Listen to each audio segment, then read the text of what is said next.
The King has begun the formal process to remove his brother Andrew's title as a prince, making him plain Andrew Mountbatten Windsor. It comes after a posthumous memoir released by Virginia Giuffre alleged that as a teenager she had sex with Andrew, a claim he has always denied. Overnight, we spoke to Virginia's brother, Sky Roberts, and her sister-in-law, Amanda. Now, they told us that they want to see Andrew in a courtroom. He should be willing to come forward and have his day in court.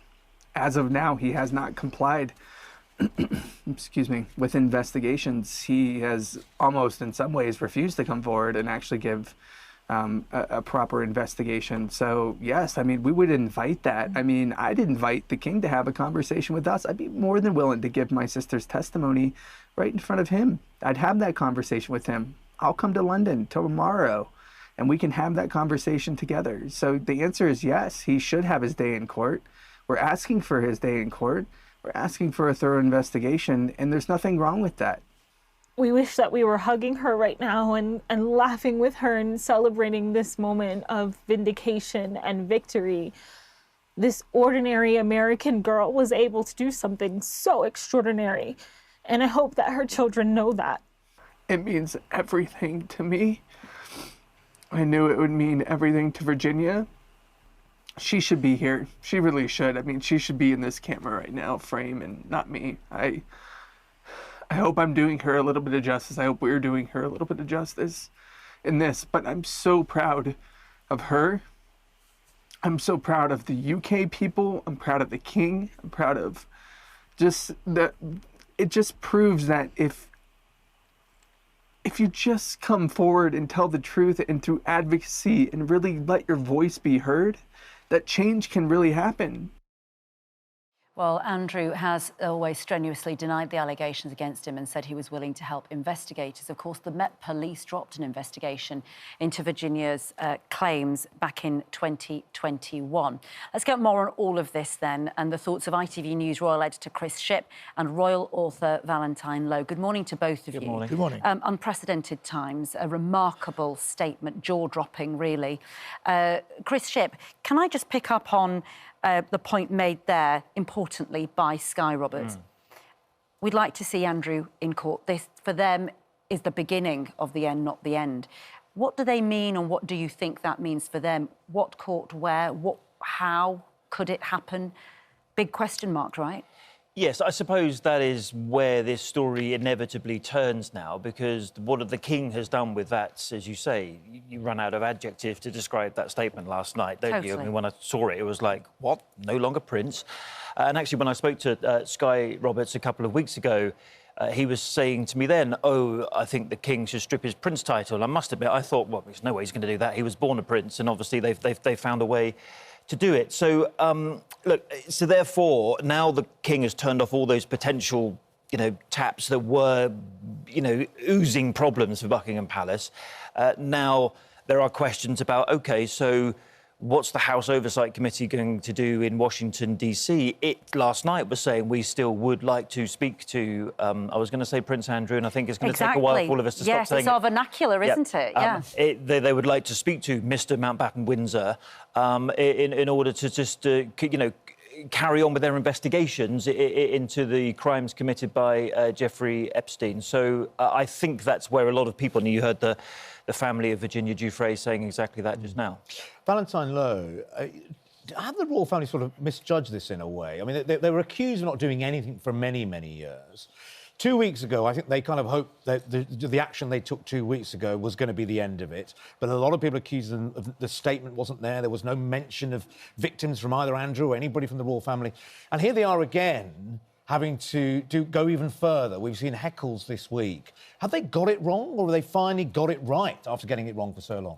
I think the problem they faced is an endless drip of stories. I mean, if you cast your mind back to when the royal family first took action against Andrew after the Newsnight interview, when he was stood down from royal duties, that was a shocking moment. And there wasn't a big chorus then for more should be done. People thought this is amazing that he'd been stood down and he's been humiliated. But the problem is endless news stories keep coming up, and that renews the clamour and the outrage against Andrew. And that's the problem they faced. I just would pick up on that because actually a couple of weeks ago, that statement was from Prince Andrew. That's right, yeah. And he, as I understand it, didn't want to put that statement about victims at the bottom. You'll note yesterday the King and Queen said our thoughts are with the victims of sexual violence and will remain so. So I think it's worth pointing that out. And the other thing about the heckler, we must also say that he was a member, the heckler, of the campaign group Republic. So, yes. I mean, it wasn't just any ordinary member of the Republic. It was someone who vehemently believes there should be a Republic. But unsettling nonetheless, I'm sure, for the King. There are two things here, aren't there? One, of course, as you say, is what does this mean for the victims, for Virginia Giuffre's family, what next? But also, I think here, further questions about how do we fund the monarchy? How he was living on what was the Crown estate, huge mansion, and in the statement it said, to date, it provided him with legal protection to continue in residence, and they found a way to get him out of that, and so that he's now going to be living off the King, essentially. Just explain that, because I feel like there will still be a lot of disquiet about, well, hang on, have they paid him off? I mean, is he still getting some money from the public purse? It is quite messy, isn't it? And not as transparent as perhaps we'd like it to be. Potentially. Where he has moved to now, as Valentine will know, is a private estate. So Sandringham and Balmoral, for example, own nothing to do with the government or the taxpayer. They were private estates. For example, Balmoral was bought by Prince Albert for Queen Victoria. So, therefore, there's none of this, as we talked about the word messiness, of the Crown estate, because the Crown estate, the profits of which go to the government. So therefore you can say if it makes more profits, the taxpayers get more money. And therefore, as MPs were saying this week, should we look into the deal that Andrew had? What is happening now is that he is getting a receipt of money, we don't know how much, from the King's private income. Nothing to do with... Well, but there's a grey area around that. It's the private income, but a private income he's able to gain from the advantage of having a huge public purse as well. So is it really private? Is any of King's money... Well, really I mean, it depends how far you want to take it back to, the Duchy of Lancaster, which is the monarch's private income, dates back to the 1200s, I think. So, you could go all the way back there and say, well, that was public land in 1200.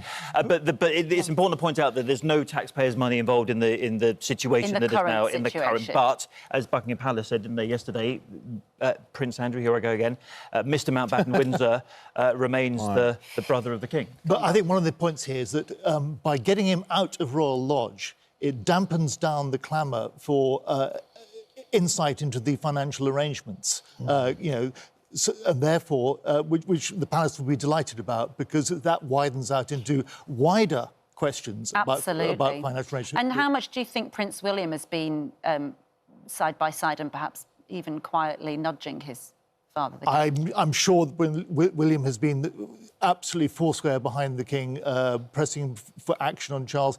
And if you look at that statement, I think Queen Camilla has played a strong part in that statement. The strong expression of sympathy for the victims of abuse, which you'll note, the statement starts off by saying His Majesty, and then when it gets into that statement, it's Their Majesties. Yes, that's Camilla's voice. Yeah, and Prince William is off to Brazil next week. He's got his Earthshot Awards, the 5th one of those, and then he's going on behalf of the King to COP30, the UN Climate Change Summit. You could argue they wanted this out the way before then, because actually in the Vatican last week it nearly overshadowed that whole trip. It nearly did. And, we had the author, Andrew Low on, and he has intimated that there are other victims who may be willing to speak up now. Is this really the end of the matter for the royal family, or are you both looking down the line and thinking, could there be even more here? Well, I think there could easily be more, but the point about the action taken yesterday is that those stories will still be massive stories. They'll get huge headlines, and it doesn't matter if Andrew's living in a council flat in Deptford, they'll be huge headlines. But those stories will just last for a day or two. And there will be stories about victims, which is the important thing. It doesn't really matter whether Prince Andrew, as you say, denies all the allegations against him. But the key thing now is they've put this as much separation as they can possibly get between the institution of monarchy and the person now known as Mr Mountbatten Windsor. Yeah. OK, fascinating. Thank you so much, Chris Shipp and Valentine Low. Thank you both for joining us this morning.